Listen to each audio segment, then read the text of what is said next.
승리하는 복된 하루가 되시기를 간절히 축원을 드립니다. 그래서 여러분, 우리가 예수를 믿는 목적이 무엇입니까? 우리가 예수를 믿는 목적은 구원, 영생, 하나님의 나라, 그리고 이 모든 어떤 육적인 구속으로부터 자유함을 얻는 것이라고 말할 수 있습니다. 크리스찬이 마음껏 이런 진리 가운데 자유를 누리지 못한다면 사실 우리는 살아도 사는 것 같지 않고 또 있어도 있는 것 같지 않은 그런 존재로 살아갈 수밖에 없다는 것이죠.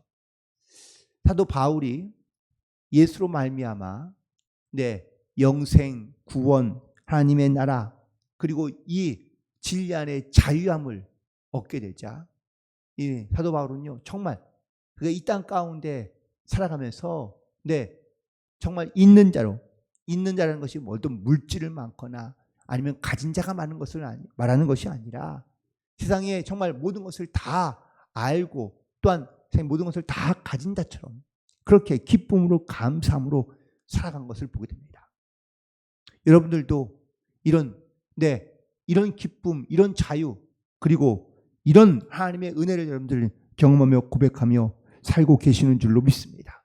아니, 믿음의 고백을 가지고 분명하게 살아가야 될 줄로 믿습니다.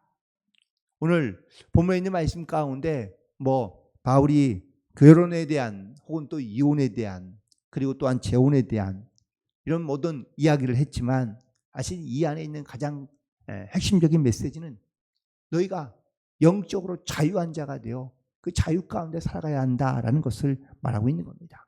없는 자 같이 하라라는 오늘 말씀 가운데 반복된 이 말씀을 제가 오늘 제목으로 삼은 이유는 이 없는 자가 마치 물질이 없거나 아니면 뭐가 소유가 없거나 아니면 어딘가에 얽매여 정말 내가 불쌍한 자처럼 살아가는 것을 말하는 것이 아니라 얽매임이 구속함이 없는 그런 자유한 자가 되어 영적인 자유를 누리며 살아가야 한다는 것을 말씀하고 있는 겁니다.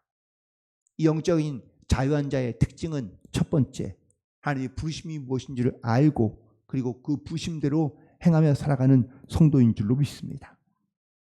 오늘 본문에 있는 말씀 가운데 17절, 18절에 있는 말씀에 보면 오직 주께서 각 사람에게 나누어 주신 대로 하나님이 각 사람을 부르신 그대로 행하라 라고 명하고 있습니다. 하나님이 부르신 그대로 우리가 이 땅 가운데 하나님이 주신 그 자유함을 가지고 이 땅 가운데 살아가는 것이 바로 성도들의 모습이라는 것을 말씀하고 있는 것이죠. 물론 지금에 있는 내 처지가 다른 사람과 비교해 보았을 때 좀 불평도 생기고 원망도 생기고 아니면 또 아쉬움도 분명히 있을 수 있습니다. 또 어떤 사람은 다른 사람 비교해서 봤을 때 조금 더 나은 형편 또는 좋은 상황 가운데 놓여 있을 수 있습니다. 그러나 하나님께서 그런 상황에 놓이거나 아니면 하나님께서 그러면 그렇게 부르셨다면 그 부르신 대로 그대로 하나님의 말씀대로 살아가야 한다는 것을 증거하고 있으며 선포하고 있는 것이죠. 대부분의 우리의 어떤 불만이 바로 하나님의 소원과 하나님의 어떠한 기대에서 오는 것이 아니라 자기의 욕심에서 오는 것을 우리가 너무나 잘 알고 있습니다. 그래서 우리는 지금의 나의 상황과 나의 처지를 바꾸고 싶어하고 그리고 또한 더 나아가서는 인간적인 어떤 이러한 욕심과 욕망을 가지고 살아갈 때가 많습니다. 사도 바울은 그래서 부르심을 받았다면 그 부르심을 받은 그 모습 혹은 그 상황에서 우리가 하나님의 뜻 가운데 이 진리 가운데 영적으로 자유한 자가 되어 모든 상황 가운데서도 만족하며 감사할 수 있는 삶을 살아가야 한다고 말하고 있는 겁니다. 사람은요, 욕심이 끝이 없습니다. 이걸 얻으면 우리는 저것을 소유하고 싶고 저걸 얻으면 또 다른 것을 우리가 생각하며 바라고 있기 때문입니다. 어떤 큰 집의 주인이 아침 식사를 하기 위하여 이렇게 내려오고 있는데 그 바로 밑에 있는 주방에서 하는 어떤 하인의 이야기가 들린 겁니다. 내가 정말 돈 5파운드, 5달러만 있으면 정말 행복할 텐데. 이런 이야기를 듣는 겁니다. 그러자 이 주인은 그 주인의 행복해하는 모습을 보기 위해서 밥을 먹고 난 다음에 그 종을 불러서 내가 정말 소원이 오불을 갖는 거면 내가 너에게 주마 하면서 돈을 주었습니다. 그러면 얼마나 여러분들 행복하고 혹은 또 정말 자기의 바란 것이 소원이었으니 그것이 기쁘겠습니까? 그런데 이 하인이 돈 5불을 받고 난 다음에 주인이 올라가자 하는 말이 10불 달라고 그럴걸 라고 얘기했다는 겁니다. 여러분, 소유했다고 가졌다고 그게 다 만족하며 기쁘냐? 아니요. 사람의 탐심과 욕심은 끝이 없는 겁니다. 그래서 하나님께서 주신 선물, 그 은혜를, 그 부르심을 따라 하나님께서 우리를 부르셨다는 것을 우리가 믿음으로 고백하면 그에 우리가 감사함으로, 기쁨으로, 순종함으로 하나님께 나아갈 수 있어야 될 줄로 믿습니다. 그런데 하나님께서 사람을 부르실 때에 그러면 딱 뭐 한 가지 이유 혹은 한 사람만 부르셨느냐? 아니요. 아주 하나님께서 부르셨지만 다양한 이유로, 다양한 목적으로 하나님께서 우리를 불러주시는 줄로 믿습니다. 오늘 말씀 가운데 할례자는 할례자로 18절에 있는 말씀이죠. 할례자는 부르심을 받은 자, 할례자로서 부르심을 받은 자가 있느냐? 아니면 무할례자로서 부르심을 받은 자가 있느냐? 이것이 중요한 것이 아니라 하나님이 부르셨다는 그 하나님의 부르심 가운데 우리가 믿음으로 반응하고 순종하는 것이 중요하다라는 것을 말하고 있는 것이죠. 지금 고린도 교회는 두 파가 아니 세 파 이상이 갈라져서 분쟁하고 싸우고 있습니다. 나는 바울파, 너는 게바파, 너는 아볼로파, 나는 할례자, 너는 무할례자. 음식을 먹는 것 갖고도 다투고 싸우고 있는 겁니다. 하나님이 우리가 하나님 앞에 부름받는 이유는 어떤 조건과 아니면 상황을 따라 하나님께서 우리를 부르신 것이 아니라 하나님께서 당신의 뜻을 따라 우리를 부르셨기 때문에 서로가 다르다는 것을 인정하고 그리고 그 하나님의 부르심 가운데 합력하여 선을 이루어가는 것이 이것이 가장 중요한 것이라는 것을 말하고 있는 것이죠. 즉 서로의 차이점을 잘 알고 다른 점도 우리가 인정할 줄 알아야 그래야 진정한 영적인 자유를 누리며 살아가는 성도들이라고 말할 수 있는 것이죠. 대부분 많은 사람들이 다른 사람들과의 차이점을 다른 점을 묻습니다. 어느 프랑스에 카페가 있는데 이 카페는요 아주 딱 정문을 마주보고 있습니다. 그런데 이 카페가 서로 한 120년 가까이 그 자리에서 카페를 하고 있는데 사람들이 물었습니다. 도대체 이 카페의 장점은 무엇이고 저 건너편 카페의 단점은 무엇입니까? 라고 와서 수많은 사람들이 물었다고 합니다. 그러자 놀랍게도 똑같이 양쪽의 카페에 있는 주인들이 말하기를 보통은 우리의 장점은 무엇이고 저쪽의 단점은 무엇입니다 라고 이렇게 말할 텐데 우리 카페와 저쪽 카페의 차이점은 우리 카페에는 보수적인 사람들이 많이 오고 저쪽 카페에는 진보적인 사람들이 많이 온다라는 차이점만 이야기했다는 겁니다. 뭐가 맛있고 뭐가 더 낫고 뭐가 더 좋다라는 것을 말하는 것이 아니라 서로의 좋은 것을 잘 인정해주고 다른 것과 차이점만 우리가 다르다는 것을 우리가 인정하며 나아가는 것이 이것이 바로 하나님의 부르심을 받은 자로서 각자의 부르심대로 하나님의 뜻을 이루어갈 수 있는 그런 귀하고 복된 성도들로 살아가는 그런 말씀이 주님의 뜻인 줄로 믿습니다. 자, 그렇다면 우리가 이렇게 영적인 자유함을 누리며 살기 위한 부르심에 합당한 삶을 살기 위한 우리 영적인 자세는 무엇이냐? 바로 말씀에 순종하는 삶을 살아가야 될 줄로 믿습니다. 19절에 있는 말씀을 보시기 바랍니다. 할례 받는 것도 아무것도 아니요 할례 받지 아니하는 것도 아무것도 아니로되 오직 하나님의 계명을 지킬 따름이라.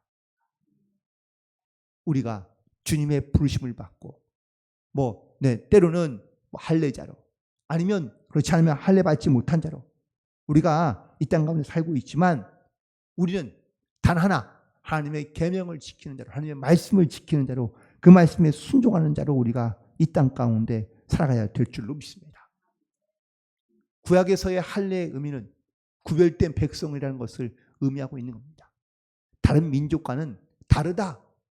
영적으로 구별되었다라는 말씀입니다. 그렇다면 예수님이 오시고 난 다음에 신약에서의 할례는 어떤 것일까요? 육체의 할례를 중요하는 것이 아니라 영적인 할례를 의미하고 있는 겁니다. 죄를 회개하고 그리고 성령으로 우리가 성령을 소유하여 우리가 하나님의 영으로 함께 살아가는 것, 하나님의 계명을 지키며 그 계명을 따라 살아가는 것, 이것이 바로 영적인 할례를 받은 자의 특징인 것이고 모습인 것이죠. 우리가 육적인 할례만 말하는 것이 아닙니다.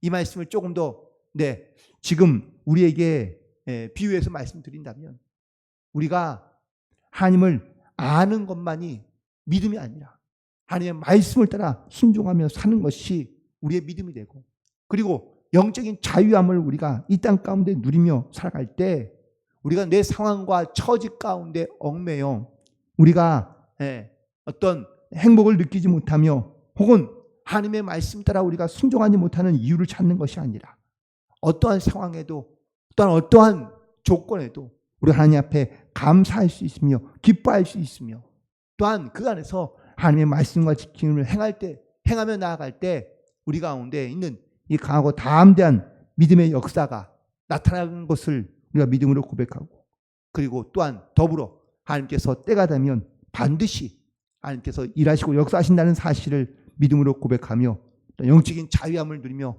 살아갈 수 있는 성도들이 되어야 될 줄로 믿습니다. 그래서 바울은 말합니다. 20절과 21절에 있는 말씀인데요.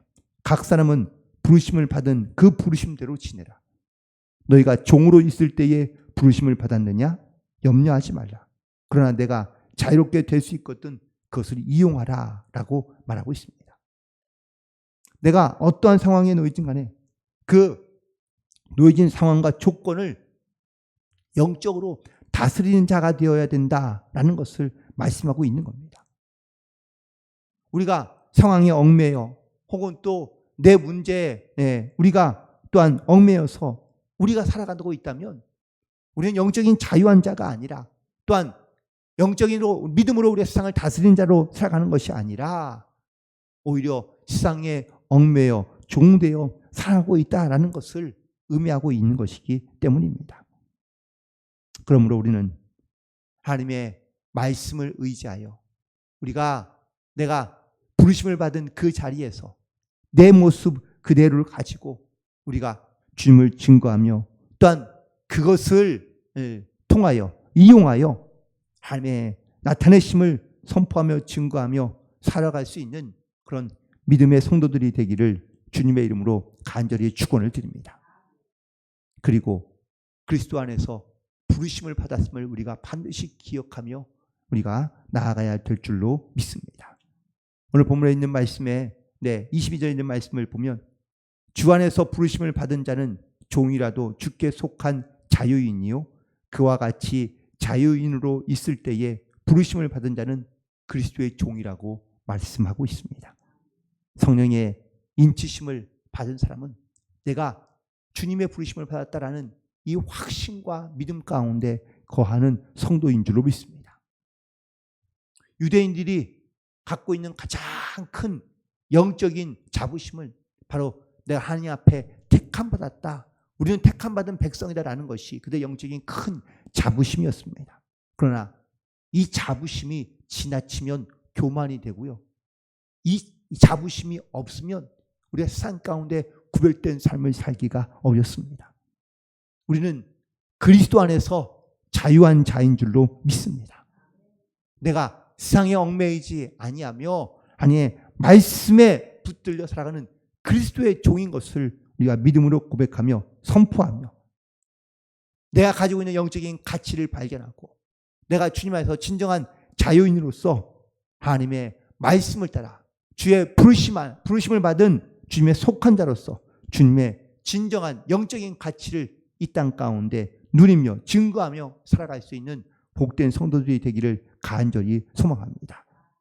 오늘도 주님께서 우리를 부르시고 또 우리를 통하여 하나님께서 일하시고 역사하신다는 사실을 다시 한번 깨닫고 하나님의 뜻을 따라 말씀을 따라 믿음으로 순종하며 승리하며 그리고 영적인 자유함을 가지고 마치 내가 세상의 어떤 상황이나 조건 가운데 얽매여 살아가는 것이 아니라 없는 자 같이 하여 주님의 뜻을 이루며 하나님의 영광을 나타내며 살아가는 복된 성도, 승리하는 성도들이 되기를 주님의 이름으로 간절히 축원을 드립니다.